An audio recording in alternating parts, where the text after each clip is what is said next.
இப்போ வந்து எல்லோரும் குக்கிங்கை ஒரு பார்ட்டாக தான் வச்சுருப்போம். நிறைய பேர் ஆஃபீஸில் ஒர்க் பண்ணுவீங்க, இல்லைன்னா வீட்டில் இருந்தே சிறுதொழில் பண்ணுவீங்க. இது மாதிரி நான் வந்து ஸ்டிச்சிங் தான். இப்போ வந்து ஸ்கூல் திறக்கிற சமயம், அதனால் உங்களுக்கு ஒரு சிம்பிளாக churidar normal pant, uniform pant எப்படி கட் பண்ணுறதை இப்போ சொல்ல போகிறேன். 2.5 மீட்டர் துணி கொடுத்துருக்காங்க.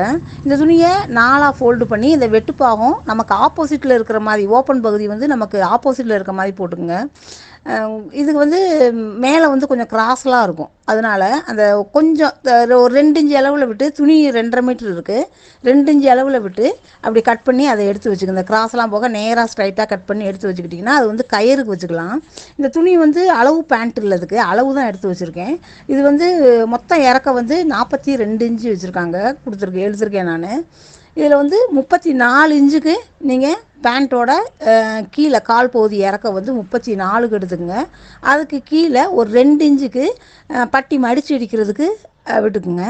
இது வந்து சுடிதார் நார்மல் பேண்ட்றதுனால கொஞ்சம் லூஸ் வந்து குழந்தைகளுக்கு அதிகமாக இருக்கணும். ஏன்னா பஸ்ஸில் ஏறையில் பஸ்ஸில் கீழே உட்காரது கொஞ்சம் லூஸ் வேணும்.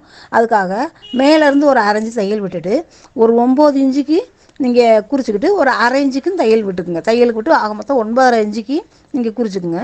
இங்கேருந்து கீழே வந்து கால் சுற்றளவு வந்து 6 இன்ச்சு வேணும். 6 இன்ச்சு குறிச்சிட்டு தையலுக்கு ஒரு தள்ளி ஒரு 1/2 இன்ச்சு விட்டுக்குங்க.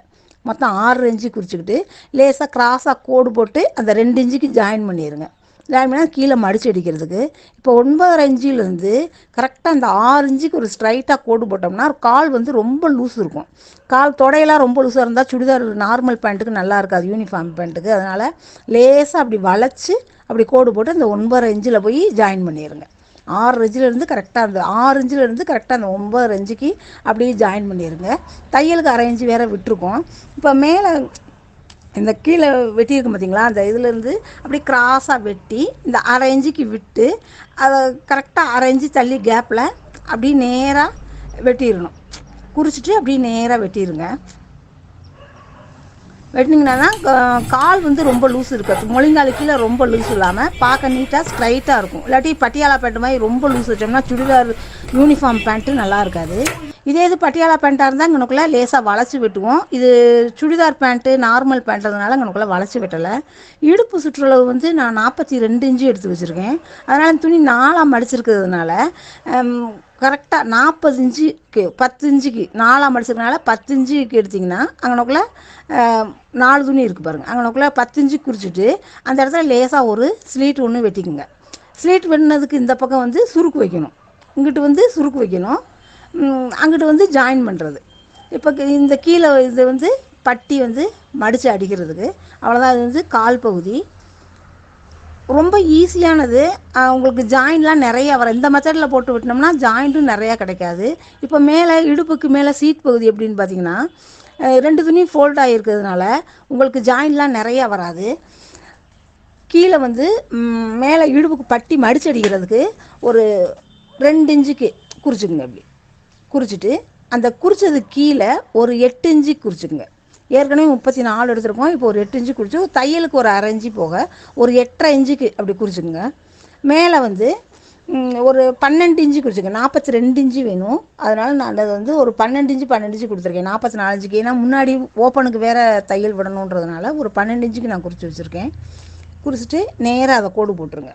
இந்த மாதிரி 2 துணி ஃபோல்டு பண்ணியிருக்கனால இடுப்புக்குமே எந்த ஜாயிண்ட் வராது. வேலையும் நம்ம கொஞ்சம் சீக்கிரம் முடியும். ஆரம்பத்தில் இப்போ தான் தைக்க ஆரம்பிச்சிருக்கவங்களுக்கு கொஞ்சம் ஈஸியாகவும் இருக்கும். 2 துணி ஃபோல்டு ஆகிருக்கு பாருங்கள். அதனால் ஈஸியாகவும் இருக்கும், உங்களுக்கு குழப்பம் வராது உங்களுக்கு. இப்போ இந்த நல்லா நீட்டாக கட் பண்ணி 8.5 இன்ச்சு அளவில் விட்டு கட் பண்ணி இப்படி எடுத்து வச்சுக்குவோம். ரொம்ப ஈஸியாக தைக்கலாம். இந்த மெத்தடில் தைட்டினா துணியும் வேஸ்ட் ஆகாது, உங்களுக்கு ரொம்ப ஈஸியாகவும் இருக்கும். அவ்வளோதான். இது வந்து கால் மேல் இடுப்புக்கு மேலே சீட் பகுதி. இது பேண்ட்டு. அந்த வெட்டி இருக்கும் பார்த்திங்களா முதல்ல, இந்த துணி வந்து கயிறு ரோப் தைக்கிறதுக்கு. அவ்வளோதான், பேண்ட்டு கட்டிங் முடிஞ்சு. ஒரு 5 நிமிஷம் வேலை தான் அது. அடுத்து இது எப்படி ஸ்டிச் பண்ணுறதுன்ற பார்க்கலாம். இந்த கயிறு இந்த வெட்டி வச்சுருக்கோம் பாருங்கள் கயிறு, இது வந்து ஜாயின் பண்ணிக்குவோம். எல்லாமே எப்போவுமே பேண்ட்டுக்கு மட்டும் எல்லா பக்கமே 2 தையல் போட்டுருங்க. 2 தையல் போட்டு ஜாயின் பண்ணிவிட்டு இந்த துணியை இப்படி 2ஆக மடித்து பழையபடி மடித்து இப்படி ஃபோல்டு பண்ணி நீளமாக தைச்சி விட்ருங்க.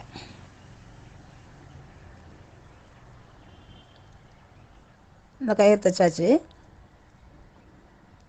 இப்போ இதில் வந்து மேலே சீட்டு பகுதி, இடுப்புக்கு மேல் பகுதியில் இந்த துணியை ரெண்டு துணி தான் இருக்கும். இதை டபுளாக ரெண்டையும் விரிச்சுக்கிட்டு ஒரு துணி ஜாயின் பண்ணி இது நெட்டுக்கு ஒரு தையல் போட்டுருங்க. இப்போ ஓவர்லாக் இருக்கிறதுனால அங்கனக்குள்ளே நான் சைடில் ஓவர்லாக் போட்டுருவேன். இல்லைன்னா நீங்கள் அப்படி ஃபோல்டு பண்ணி தைச்சிங்கன்னா ரொம்ப பார்க்க நீட்டாக இருக்கும்.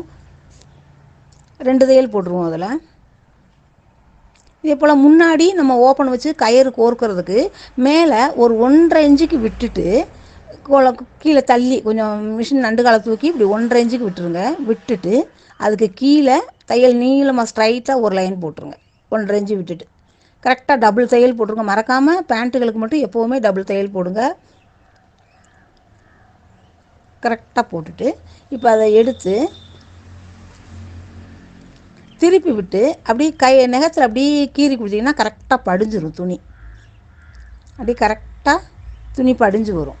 இந்த துணியை இப்போ அப்படியே ஃபோல்டு பண்ணுங்கள். ஒன் சைடு மட்டும் எடுத்து அப்படியே ஃபோல்டு பண்ணி தைச்சிடும் நீளமாக. அதையும் ஸ்ட்ரைட்டாக அப்படியே இந்த ஓப்பன் மேலே இருக்க 1.5 இன்ச்சை ஓப்பன் விட்டுட்டு அப்படியே நீளமாக ஸ்ட்ரைட்டாக ஒரு நெட்டுக்கு ஒரு தையல் போட்டுருங்க. அதே போல் அப்படி திருப்பி இதையுமே அப்படியே ஒரு கோடு போட்டுருங்க. தையல் நீளமாக ஒரு கோடு போட்டுருங்க. தச்சு விட்டுருங்க. இதுக்கு கீழே 1.5 இன்ச்சு இருக்கா, 1 இன்ச்சு அளவில் அப்படி குறிச்சிக்குங்க. கரெக்டாக 2 ஒன்று மாதிரி இருக்கணும். குறிச்சிட்டு அந்த இதுக்குள்ளே அந்த ரோப் அதை கயிறு வச்சுருக்கோம் பார்த்தீங்களா, அந்த கயிறையும் வச்சு அப்படியே ஒரு மடி மடிச்சிடுங்க. கயிறில் தையல் வந்து அந்த கயிறில் படாமல் அந்த 1 இன்ச்சுக்கு உள்ளே விட்டு அப்படியே நீளமாக தைச்சிருங்க. நீளமாக அப்படியே தைச்சி விட்ருங்க. அந்த பட்டி புடையில் பட்டியை வந்து இழுக்காதீங்க. கரெக்டாக அந்த இடுப்புக்கிட்ட வர்ற ஜாயிண்ட்டும் இந்த பட்டியில் உள்ள ஜாயிண்ட்டும் கரெக்டாக ஒன்றா இருக்கணும். ஒன்று மேலே கிராஸில் தள்ளிலாம் வந்துடக்கூடாது. கரெக்டாக அங்கனக்குள்ளே ஜாயிண்ட் ஆகையில் மட்டும் ஒன்றா ஜாயின் பண்ணிடுங்க. இப்படி இந்த இருக்குது பாருங்களேன், இந்த இது வந்து இருக்கணும். இது உங்களுக்கு எப்படி ஃபோல்டு பண்ணி தைக்கிறதுன்றத கூட நான் அடுத்த வீடியோ போடையில் சொல்கிறேன். இப்படி மடித்து அடித்து இப்படி மேலே ஒரு தையல் போட்டோம்னா நீட்டாக இருக்கும். பார்க்க வந்து சுடிதார் பேண்ட்டை பிரித்து பார்க்கையில் ரொம்ப நீட்டாக இருக்கும் பார்க்க. அவ்வளோதான், பட்டி மேலே தைச்சிட்டோம். இந்த மேலே வந்து அந்த தையல் இந்த கயிறு பிரியாமல் இருக்கிறதுக்காக அவனுக்குள்ளே லேசாக ஒரு 2 தையல் போட்டுக்குங்க பின்னாடி ஜாயிண்ட் இடத்துல. அவ்வளோதான், மேலே பாருங்கள் எந்த ஜாயிண்ட்டுமே இல்லை. நீட்டாக மேலே சீட்டு வந்து முடிச்சாச்சு. இப்போ பேண்ட்டு கால் பகுதியை பார்த்திங்கன்னா இதுலேயும் இப்போ 2 துணி இருக்குது. இந்த மொத்தம் 4 துணி, அதை 2ஆக பிரிச்சுங்க. டபுளாக பிரிச்சுட்டு இந்த இடத்துல நீளமாக 2 துணியை மட்டும் ஒன்று மேலே ஒன்று வச்சு அப்படியே ஜாயின் பண்ணிடுங்க. நீட்டாக அப்படியே எந்த துணியுமே இழுக்காதீங்க தைக்கையில். அப்படியே லூஸ் விட்டே கரெக்டாக ஒன்று மேலே ஒன்று வச்சு அப்படியே நீட்டாக அப்படி தைச்சிருங்க. எல்லாத்துக்குமே டபுள் தையல் கண்டிப்பாக போடுங்க.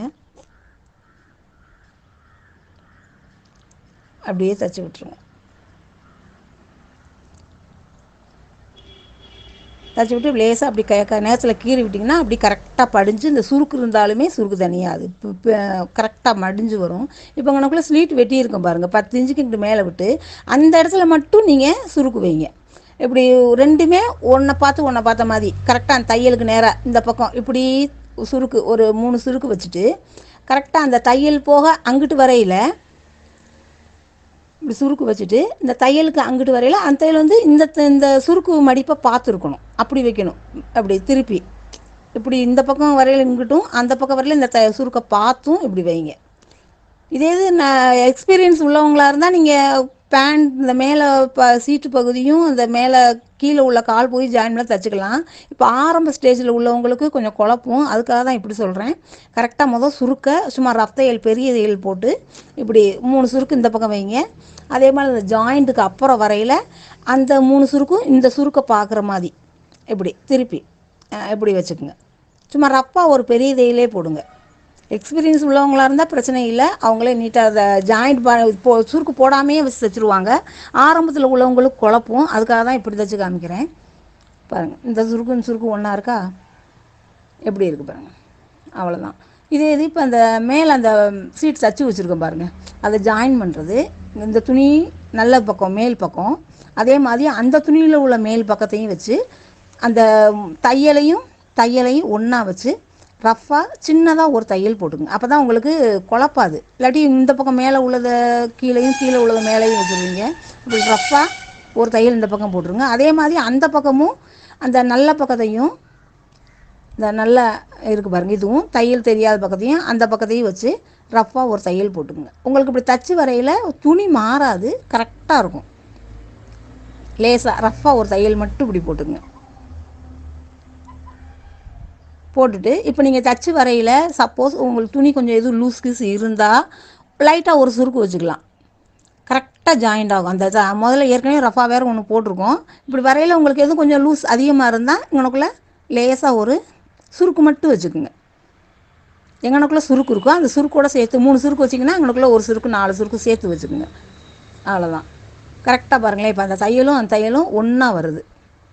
இதே நீங்கள் வைக்காமல் ஆரம்பத்தில் உள்ளவங்க தைச்சிங்கன்னா ஒன்று நீளமாக வரும், ஒன்று குட்டையாக வரும், உங்களுக்கு குழப்பமாக இருக்கும். இப்படி தையல் போட்டிங்கன்னா உங்களுக்கு கொஞ்சம் ஈஸியாக இருக்கும் தைக்கிறதுக்கு.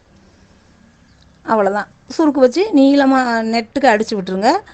2 தையல் போட்டு விட்ருங்க. கரெக்டாக ஜாயிண்ட் ஆகும். அந்த தையலும் நம்ம ஏற்கனவே போட்டு வச்சுருக்கிறதுனால ஜாயிண்ட்டும் கரெக்டாக இருக்கும். இப்போ காலு கீழே உட்கார்ற பகுதியில் அந்த தையலும் ஒன்று மேலே வச்சு ரஃப்பாங்கனக்குள்ளே ஒரு தையல் ஒன்று போட்டுக்குங்க. அப்படி லேசாங்கனக்குள்ளே. இதெல்லாம் ஏன் சொல்கிறேன் அப்படின்னா உங்களுக்கு வந்து துணி வந்து குழப்பாது. ஆரம்பத்தில் இதை தைக்கணுமான்ற உங்களுக்கு குழப்பம் வராது, கரெக்டாக இருக்கும். அதுக்காக இப்போ காலுக்கு வந்தீங்கன்னா அங்கனக்குள்ளே கிராஸாக வெட்டியிருக்கேன். அங்கனக்குள்ளே வந்து நான் ஒரு 6 இன்ச்சுக்கு ஒரு கேன்வாஸ் வெட்டி வச்சுருக்கேன். அதை வந்து டபுளாக ஒரு மடிப்பு மடித்து இன்னொரு மடிப்பு அந்த ஸ்லீட்டு அந்த கிராஸ் இருக்கிற வரைக்கும் வச்சு நீளமாக ஒரு தையல் ஒன்று போட்டுக்கலாம். இல்லை கேன்வாஸ் வச்சு அடிச்சிங்கன்னா உங்களுக்கு நீட்டாக இருக்கும் பார்க்க. ரெண்டாவது நல்லா ஸ்டிப்பு கிடைக்கும். டபுள் தையல் இங்கே கீழே ஓரத்தில் டபுள் தையல் போட்டு அந்த பக்கமும் மொத்தம் 4 தையல் காலுக்கு வர மாதிரி போட்டிங்கன்னா கால் பார்க்க ஸ்டிஃபாக இருக்கும், நல்லாவும் இருக்கும் பார்க்க. ஸ்டிச்சிங் பார்க்கவும் நல்லாயிருக்கும். இங்கே பாருங்கள், இப்படி 4 தையல் போட்டு 2 காலுக்கும் போட்டு விட்டுக்குங்க. இப்போ கீழே கால் சுற்றளவு வந்து 6 இன்ச்சு குறிச்சிருந்தேன் நான். அதனால் 6 இன்ச்சுக்கு அங்கே எடுத்து கரெக்டாக அங்கேருந்து அப்படி தச்சுவாங்க. நேராக கிராஸ் வளைக்கலாம் வேண்டியதில்லை, நேராக. ஏன்னா அங்கனக்குள்ள நம்ம ஏற்கனவே தையல் போட்டு வச்சுருக்கோம். அதனால் உங்களுக்கு மேலே எத்தலும் குத்தலுமாலாம் வராது. கரெக்டாக அங்கனக்குள்ளே ஜாயிண்ட் ஆகும். அதுக்காக தான் உனக்கு அங்கனக்குள்ளே நான் தையல் போட சொன்னேன். அங்கனக்குள்ளே டபுள் தையலே போட்டுக்குங்க, ஏன்னா சீக்கிரம் அங்கனக்குள்ளே பிரிஞ்சிரும். அதுக்காக அதே மாதிரி அந்த கால்லையும் ஒரு 6 இன்ச்சை குறிச்சிக்கிட்டு நீளமாக அப்படியே அடித்து விட்ருங்க. கரெக்டாக ஜாயிண்ட் ஆகும். உங்களுக்கு எந்த குழப்பமுமே வராது. உங்களுக்கு டபுள் தையல் போட்டுக்குங்க.